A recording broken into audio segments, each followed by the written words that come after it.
দিনের আলোয় যে ধর্মতলা চেনা ভিড়ে গমগম করে, রাতের অন্ধকারে সেখানেই লুকিয়ে আছে এক হাড় হিম করা সত্যি।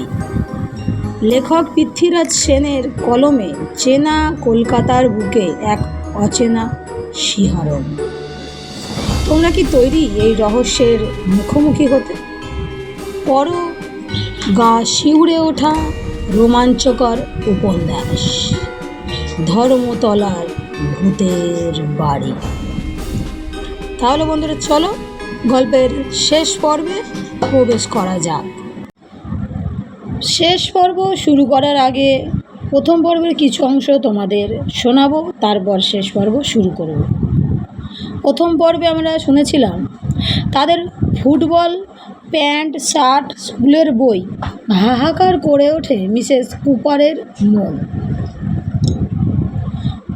মধ্যদিনের নীরবতার মধ্যে হঠাৎ মনে হয় ছোট ছেলে জড়িয়ে ধরেছে তাকে। বড় ছেলে বাইরে ফুটবল খেলছে, নানা শব্দ কানে প্রবেশ করে তার।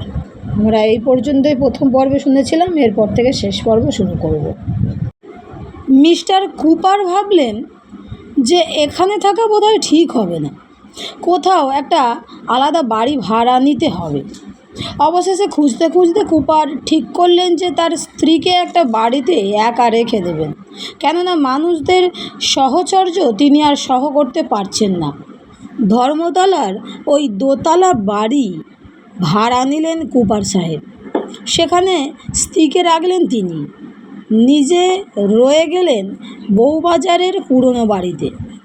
রোজ সকালে কুপার তার বগি গাড়ি করে চার্চে যেতেন, সেখানে প্রার্থনা সেরে যেতেন স্ত্রীর কাছে ওয়েলিংটন স্কোয়ারের বাড়িতে।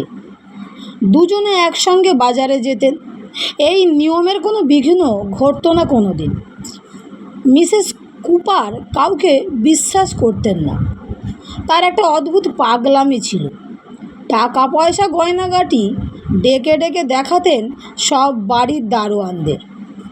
শুধু একটি দারোয়ান বাড়ি পাহারা দিত।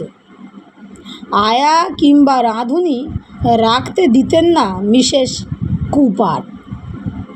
কতবার মিস্টার কুপার বারণ করেছিলেন স্ত্রীকে, দারোয়ানদের কাছে এসব জিনিস দেখাতে নেই, কিন্তু এটাই তার স্ত্রীর অদ্ভুত পাগলামির একটা লক্ষণ।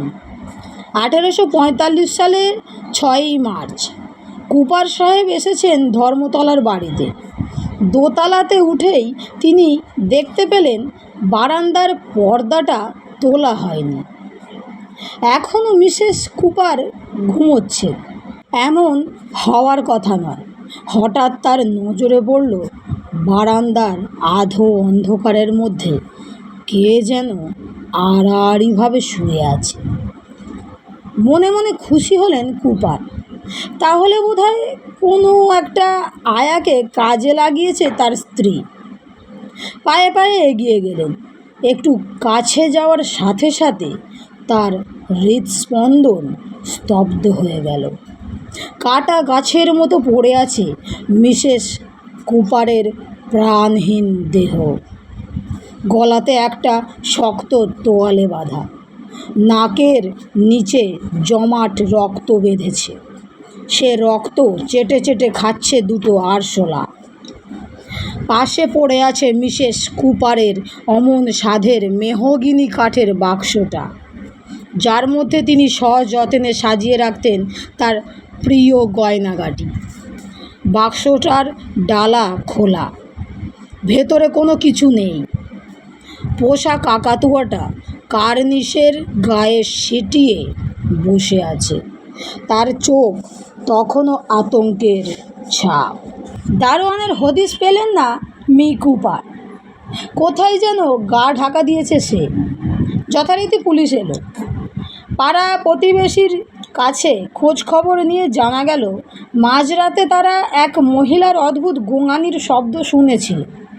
কাকাতুয়াটার গগন বিদারী আর্তনাদও কানে গিয়েছিল তাদের, কিন্তু মাঝে মধ্যেই এভাবে চিৎকার করতেন মিসেস কুপার। তারা ভেবেছিল এটা বোধহয় তার পাগলামির একটা লক্ষণ।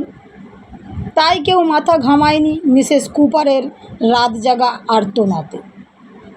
পুলিশ অনেক চেষ্টা করল, কুপার সাহেব ব্যক্তিগতভাবে অন্বেষণ করলেন, কিন্তু কে বা কারা মিসেস কুপারকে এইভাবে মধ্যরাতে হত্যা করে তার প্রিয় সমস্ত রত্ন অলংকার নিয়ে হাওয়াতে মিশে গেল, সেই রহস্যটা জানা গেল না। এই দুর্ঘটনার পর থেকেই ধর্মতলার হলুদ রঙের বাড়িটা এখানে ওখানে হঠাৎ দেখা যেত গলায় তোয়ালে বাঁধা এক ভদ্র মহিলাকে। রাতের নিঃশব্দের বুক চিরে শোনা যেত কাকাতুয়ার আকুল আর্তনাদ। সব কিছু শোনার পর সেই দুই নীলকর সাহেব আর ওই ভুতুড়ে বাড়িতে থাকতে সাহস করেনি। তারপর থেকে একাই পড়ে থাকতো বাড়িটা এক বিদ্রোহী আত্মাকে সঙ্গী করে। গল্পটা এখানেই শেষ হওয়া উচিত, তবুও আসল সত্যটা জানিয়ে রাখা দরকার। হলুদ বাড়িটা এখন আর বেঁচে নেই। অনেক অভিশাপ বুকে নিয়ে চিরতরে হারিয়ে গেছে সে। ওয়েলিংটন স্কোয়ারের মোড়ে সেই জমির ওপরেই এখন দাঁড়িয়ে আছে মেথডিস্ট চার্চ। এখনও কি সেখানে কোনো কাকাতুয়ার কান্না শোনা যায় আর দেখা যায় এক অদৃশ্য পেতমূর্তিকে? বন্ধুরা, গল্পটি এখানে শেষ। গল্পটি তোমাদের কেমন লেগেছে কমেন্টে অবশ্যই জানিও।